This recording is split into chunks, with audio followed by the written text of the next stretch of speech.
94% of employees say that they would stay at a company if they put money and taught them learning and development. Where do you sit on this fence?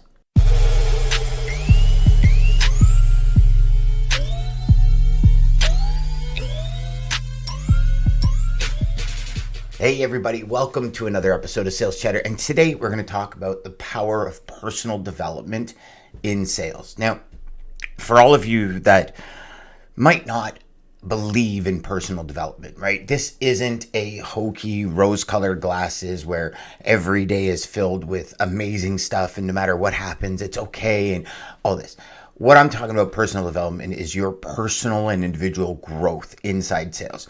And I've got a bunch of notes here because I'm going to be referencing some studies that have happened, some university studies, some LinkedIn studies, to give you some background and stats on personal development in sales. So let's get to it.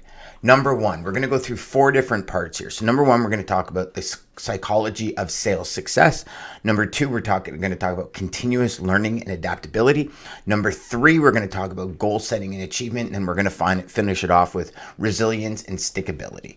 Okay. And we're going to reference all of this back to personal development, reading books, all that kind of stuff. Now, first of all, the psychology of selling. So I'm going to cite something here. A Harvard Study Business Review found that salespeople possess qualities like empathy, problem-solving skills, and optimism. This is cool to see because the top salespeople employ these strengths. Now, I'll be honest with you, empathy is one of probably my least best strengths. I don't have the empathy that I have other people. Like my wife has amazing empathy.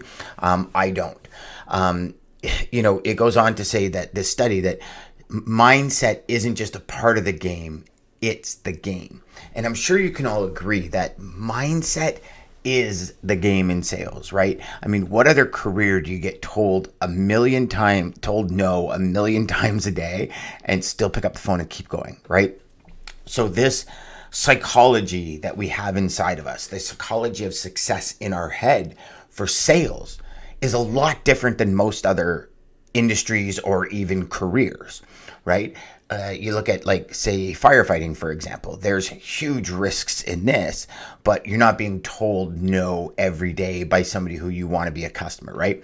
It's and I hate to put it like this, but it's like an inbound call, right? Where you're going out to help somebody. So there's differences between whether you're inbound or outbound for your career based on what you're doing, right? So, I mean, for me, the psychology of sales really comes down to point number 4. And I think this is where a lot of people get it wrong, is sales is about having goals, having strategy, having a desire, having that drive to get going. Now, the psychology part of it is obviously you got to have that drive up here. You got to understand, you got to kind of put on this sheet of armor that says when somebody says no, they're not saying no to you. They're saying no to your product or service that you're delivering, right?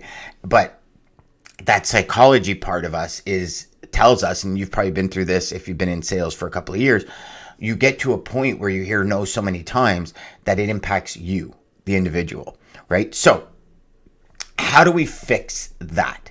How do we fix that psychology part that affects us? Well, I believe it's continuous learning and adaptivity. When I started educating myself and really learning about different strategies, psychology, that's when the no's started to brush off me like it was nothing. That's when my ability to separate my personal from business started to happen. That's when I really started to see that, hey, I can actually sell, have a good time, and not get torn down. And that's when I developed my ideal client profile. That's when I developed things like my ICP. That's when I developed things like my QC ESP. That's when I started looking at and I started qualifying customers to work with me as much as they're qualifying me to work with them. And what I found is that psychology piece that simple switch that I did, that psychology piece helped me pick up the phone more often and not get deflated when things didn't go wrong. And I'm even talking when deals that were supposed to be like done did not go, right? That's where that piece for me really, really started to impact. LinkedIn did a study, and it said workplace learning report said 94% of employees would stay at a company longer if they invested in their learning and self-development. See, in sales, I guess the best way to put it is in sales, I believe the day you stop learning is the day you stop earning. There's always another level. You know, I've said it so many times. You, the individual sales rep, the professional sales rep, whoever you are right now watching and listening to this, you have 10 rungs above where you are right now that you can reach. And it's true through that education. It's through different practices that you might not know about, or different things that other people have tried and worked and really helped them out. You know, I remember when I first learned about Hal Elrod's Morning Miracle and read his book, brought him on the show, had a conversation with him, and it was amazing how much morning routines changed my life. See, that's education. That's learning. That's the continuous learning and adaptability I want to talk about in phase 2. So, segment 3 or part 3, which really I probably should have put this in as part 1. It's just I wanted the psychology piece to be there to kind of lead up to this, is goal setting and attainment, right? So a study by Dominican University found that people who wrote down their goals are 42% more likely to achieve them. And that's just by writing them down. Okay. So the question is, are you writing your goals down every morning? You know, when I was going through major mental health issues during my cancer treatment, one thing the doctor said, right? I'm going to the doctor and I'm like, I can't get these nasty ideas out of my head that I'm going to die and I'm going to, you know, and then the cancer is going to come back. And he said, Dan, gratitude journal.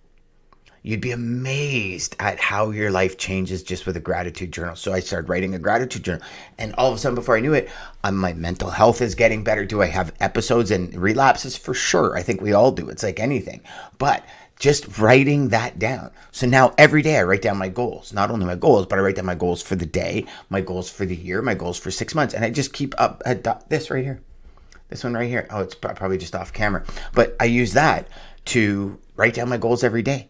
I write down in my gratitude journal every morning.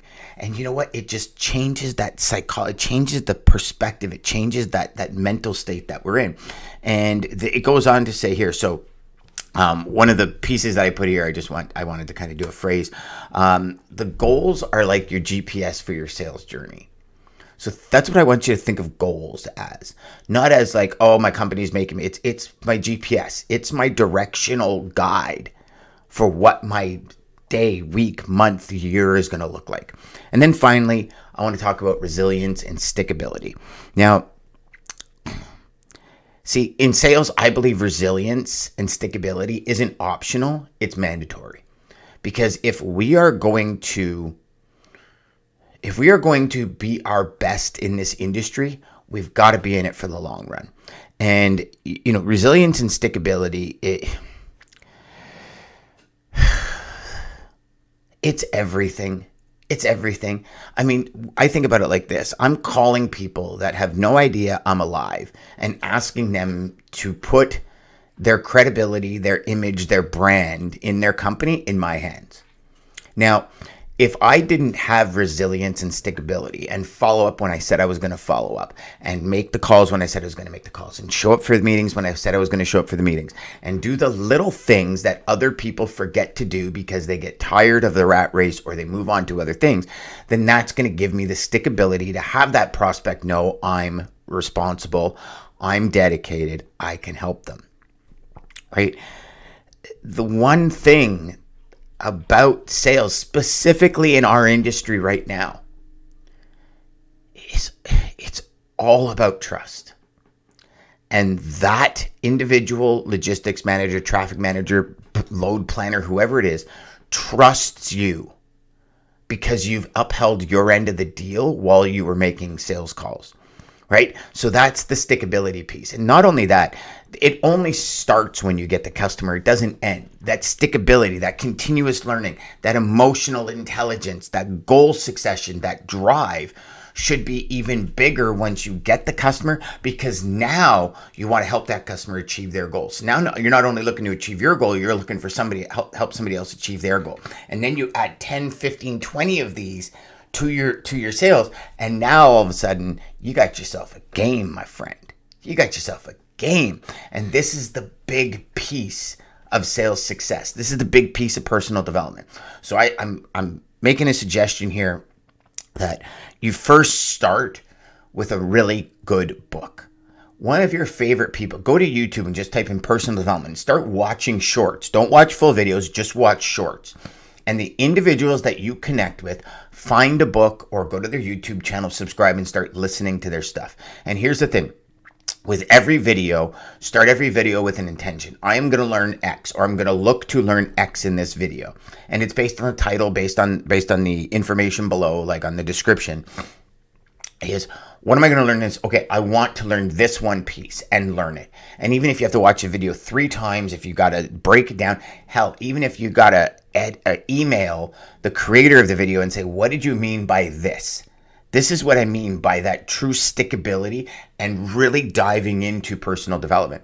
I can't tell you how many times I've emailed authors, found them through LinkedIn, DM'd them, personal message, whatever. I've sent books to them with like stick-it notes in it saying, hey, listen, I don't understand these parts. Can you please give me a quick summary? I mean, all of it. I've interviewed hundreds, probably thousands of authors at this point, and I interview them because I love their book, but I don't really get all of it, and I want to learn more about it. And if I want to learn more about it, I know there's other people out there that want to learn more about it, right? So start with that. Don't dive in, don't start with a million different things that you can never fully complete in a day, or that will not be integrated into your daily routine. See, this is one thing, and we'll probably do a whole show on this, is how do we integrate new skills, new desires, new opportunities into our day? We have to integrate them slowly, and we have to integrate them where they're going to allow us the greatest way of success. For example, if you're jammed solid, don't think you can start an hour podcast every day, right? You just can't. So, one of my mentors, Russell Brunson, he says, I wanted to start a podcast, but I couldn't figure out how to fit in my day where I would be consistent. He says, you know what? I started doing it. I had a 20-minute drive on the way to work. Every morning I would turn on my iPhone, I put the audio thing on, and I'd talk for 20 minutes on my way to work. And he did that every day, and it became the marketing podcast. And all he was doing was sharing information about how he's building his company, right? That's all he did. And every day he was able to put out content. Every day he was able to do something. So something like that, if you drive to work and your idea is, I want to read this book, but you know what, Dan, I just don't have time. Get the audiobook and make a commitment to yourself that every day for the next month, to and from work, you're going to listen to this one book. And you're going to be driving, you're going to glean certain ideas and strategies from it. Like every day I have 2 hours of education. And a podcast from a couple of days ago, I talked about big 5 moves and how that's important in our lives and in our business and success. Well, every day, part of my big 5 moves is education. So I do 2 hours worth of education. Now, if I don't get it done during the day, I stay up till 11, 12 at night and do it then. But no matter what, I'm educating myself on new strategies, new ideas, evolution of AI, evolution of tech and logistics and all this. And I just educate myself on these things constantly, which then gives me an edge on a lot of the competition. So I hope that makes sense to you, my friends. Remember, go out there every day, make every call educational, and crush your sales. We'll see you on tomorrow's episode.